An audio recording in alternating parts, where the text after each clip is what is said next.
Hello everyone. So, the topic for today's video is anti-malarial drugs. So, we will look into what are anti-malarial drugs, and also we will look much in a descriptive way about how the malarial cycle works and how we get infected by the malaria. So, let's start with today's video. So first we need to know that what is actually a malaria and what is the causative agent. So malaria is a life-threatening disease caused by plasmodium parasites that are transmitted to people through the bites of infected female anopheles. So always remember, anopheles mosquito causes malaria. Now, malaria is curable. You can easily treat it, but also if for a very long time it is not treated, it can be life threatening because the main site where it multiplies its liver, and we all know liver is the metabolizing organ. So if that get infected, then whole of your digestive system gets affected. So there are 5 parasite species that causes malaria in humans. All right. One, we have Plasmodium falciparum, or also called as written as P. falciparum, Plasmodium malariae, Plasmodium vivax, Plasmodium ovale, Plasmodium knowlesi. Now, do remember this Anophele mosquito I have drawn against falciparum. So basically, this is the major life-threatening parasite species, which causes malaria. Malaria caused by all of them, but the most active one is caused by Plasmodium falciparum, and it is also the most, you can say, dangerous one. Why I'm focusing, that's why I've made a mosquito against its name. Okay. Now these moving are the infection of the Anopheles mosquito that goes inside our livers and they multiply. We will look into much deeper in the next slide. Now, falciparum malaria is potentially the life-threatening. Patients with severe falciparum malaria may develop liver and kidney failure, convulsions, and coma. Although occasionally severe, infections with Plasmodium vivax and Plasmodium ovale generally cause less serious illness, but the parasites can remain dormant in the liver for many months, causing a reappearance of symptoms months or even years later. So the first and the most life-threatening parasite is Plasmodium falciparum. Next we have vivax, and then we have ovale. So do remember this. So as you can see, the liver gets infected because obviously they multiply in the liver. Now, what are the symptoms of malaria? How we can say that a person is feeling some kind of symptoms that shows that okay, we can go for the test of malaria. So, the symptoms in the early stages, malaria, are symptoms are sometimes similar to those of many infections caused by bacteria, viruses, or parasites, or some other parasites. Symptoms may include fever, and this is the most common one. Then chills, headache, sweats, fatigue, nausea, and vomiting is also very common. Body ache, and generally feeling sick. So, from the symptoms, we can say that these are very much common to other bacteria or viruses as well. And hence, whenever you feel fever, immediately go to the doctor or any path lab to get yourself checked. Now, as I told you, that Plasmodium falciparum is the most dangerous species and the most life-threatening causative malarial species, right? So that is characterized by persistent high fever, low blood pressure, and massive erythrocytosis. Erythrocytosis is when there's a rupture of RBC. Okay. Whereas Vivex, I told you the Vivex malaria or ovule, they are ovale. Other species are less life threatening and the symptoms are also very mild. But when I told you about falciparum, we know that this is the main causative agents and the symptoms includes high fever, low blood pressure, and massive erythrocytosis. Okay. The time from the initial malarial infection until symptoms, called as incubation period, is usually 7 to 30 days. That is that after it infects, the symptoms to get monitored, or you can say the symptoms you get is from 7 to 30 days. Now we will look into the main cycle given by CDC, which is Center for Diseases and Control. They gave us the main, we will see about the cycles or how the malarial parasites actually comes in our body, multiplies, and how it spreads. Okay, so the life cycle of malaria is divided into three parts. A, we have exoerythrocytic cycles. B, we have erythrocytic stages. And the third is sporogenic cycle. Okay, so we know that these two are in human. Erythrocytic is human liver stages. Third one is in the Anopheles mosquito stages. Okay, so this is exoerythrocytic, which occurs in the liver. Erythrocytic, that as the word suggests, is it happens in RBC, but both of them, since liver and RBC is present in humans, so both of them occurs in the human stages. They are human stages, whereas the third cycle, which is called as sporogenic cycle, it occurs in our Anopheles mosquito. Okay, now what happens, the malaria parasite lives now during a blood meal. We can see that mosquito takes a blood meal. Okay, it injects the sporozoites into our skin, because our skin or our blood is basically the meal for the mosquito. So what happens during a blood meal? A malaria infected female Anopheles mosquito inoculates sporozoites into the human host. Okay, it immediately bites and it spreads the sporozoites into our blood. Sporozoites infects the liver cells. They goes to our liver cells and they mature into schizons.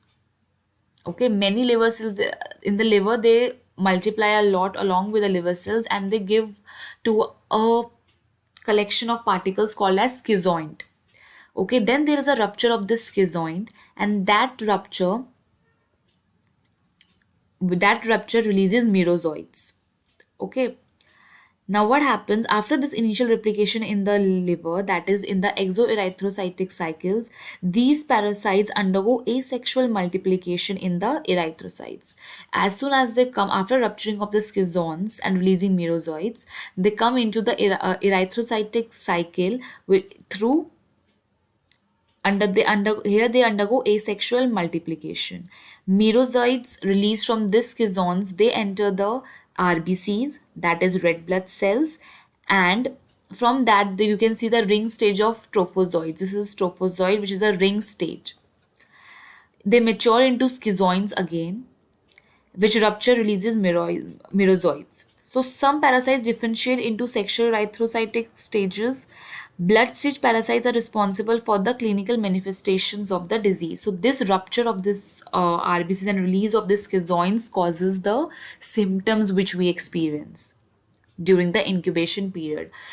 Whenever there's a multiplication in the exoerythrocytic cycle, there are no symptoms visible to us or felt by us. But as soon as there's a rupture of the schizoids from the RBCs, that is red blood cells, we experience the symptoms. Okay, so after that, blood stage parasites are responsible for the clinical manifestations of our disease. Now the gametocytes, the male one is called as microgametocytes, and the female ones are called as macrogametocytes. They are ingested by the Anopheles mosquito during a blood meal. Now again it goes here, it is again ingested by the Anophele mosquito during a blood meal. Now the parasite multiplication in the mosquito is shown by sporogenic cycle. While in the mosquito's stomach, the microgametes penetrates the macrogametes generating zygotes.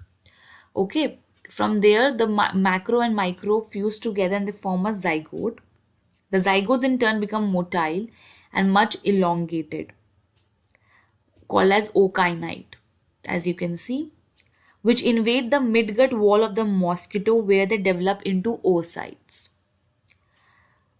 The oocytes grow, rupture, and releases sporozoites, which make their way to the salivary glands, and they store the Anopheles mosquitoes store these sporozoites in their salivary glands, and from that again it bites a male or a female or a human, and again that sporozoites goes to our liver cells, multiply, releases the schizoids, and from that merozoites are released, and they again infect our RBCs. Then they get ruptured and we experience the symptoms. Then again from that they spread in our blood, and from that blood another mosquito comes and bites it again and takes up the male gamete. The male gamete fuses with the female one, and they form a zygote in the sporogenic cycle of Anopheles mosquito.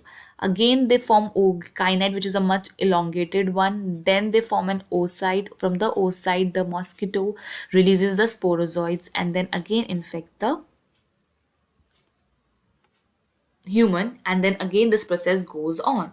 So that's why this is the whole cycle. I will just summarize it once more, that there are three type of cycle. Two of them occur in our human and one occurs in the mosquito itself. The two that occurs in the human are exoerythrocytic cycles and erythrocytic cycle. The third one occurs in the sporogenic cycle, which occurs in the mosquito. Okay, so these are the cycles and the overview of how the malarial infection spreads.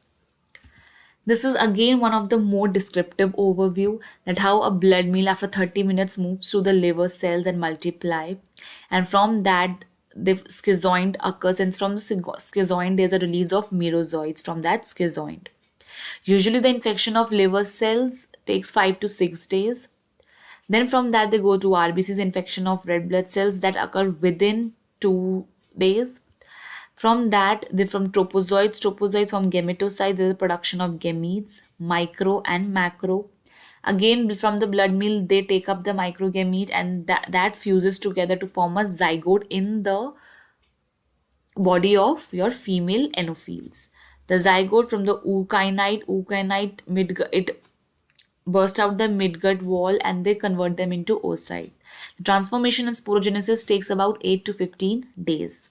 The oocytes then again releases around 3,000, it should be 3,000, and then release of the sporozoites, they are so much that they get stored in the saliva of the female Anopheles. So this is the overview of how the cycle works. Next, since to protect, now we know how malaria spreads. Now to stop that, and with there we have a lot of bunch of anti-malarial drugs, and we will look into the classification of these drugs. So these are the classification of anti-malarial drugs. We have divided into 12 types. The one we have 4-aminoquinones. Now these division is based on their chemical structure and their origin. 4-aminoquinones are the first kind of drug that are given and provided to the first they are the first generation of drugs provided for the treatment of malaria. We all are aware that there have been quite a study about the chloroquine being quite active against the SARS-CoV virus as well. So also in some places they are giving chloroquine to the COVID patients. So there are 4-aminoquinolines in their structure. We have chloroquine, we have amiodarone, we have piperacillin. Quinoline, methanol, we have mifloquine.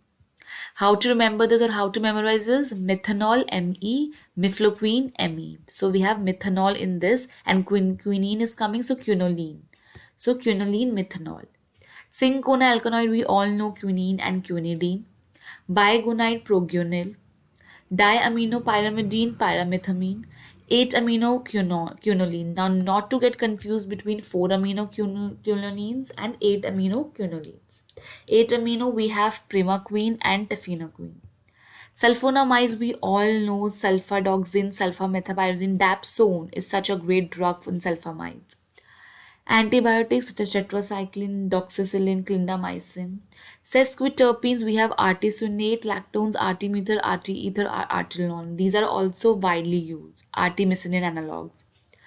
Then we have amino alcohols, helophenterine and lumefantrine, nepthyridine, pyronidine, naphthoquinone, atovaquinone. Now, these are the classifications which we need to memorize. Now, in the next part, later, we will discuss about each of them and what are the primary mechanism of action and how they work, and also what are the division of how to treat these combination, how to take this combination in the treatment of malaria. So, for now, thank you so much for listening.